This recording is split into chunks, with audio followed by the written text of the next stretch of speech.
النهارده طبعا معانا الاستاذ محمد، عاملين له عمليه شخير ومركب جهاز منع الالم. انا عايز اعرف جهاز منع الالم الاول. الناس بتبقى خايفه وقلقانه وبيركب فين وهمشي بيه ومش همشي بيه وازاي. هو جهاز بسيط جدا، بيبقى فيه السائل جوه هنا اللي هو بيمنع الالم، وبيبقى موجود داخل في الكانيولا، تمام، وبيشتغل اوتوماتيك من غير اي حاجه. قول لي يا استاذ محمد، انت ركبت الجهاز كام يوم؟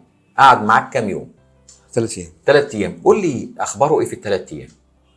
الصراحه ما شاء الله ما حسيتش بالم خالص، او الم كان ضئيل او ضعيف جدا، وكان ممتاز. كان عامل لك اي مشكله في الحركه، في المروح، في المجيف، في اي حاجه؟ لا هو سهل ولا يعني حاجه. كنت بشيله من اصابه معلق في الرقبه يعني. كنت بقدر اشيله بخش بيه بعد ما خلصت كان سهل انت تشيله وتاخده وتروح رميه زي ما بنقول؟ انا اللي شلته، انا اللي شلته لنفسي يعني. كويس. عادي يعني، سهل جدا ما وخلاص. خلاص ما فيش حاجه. لكن كان ريحك؟ ده سؤالي. لا هو كان طبعا مريحني جدا طبعا. تنصح بيه اي حد؟ طبعا انصح بيه اي حد بيخاف من الالم. الحمد لله على سلامتك. الحمد الحمد لله على سلامتك. لله. شكرا. خليك.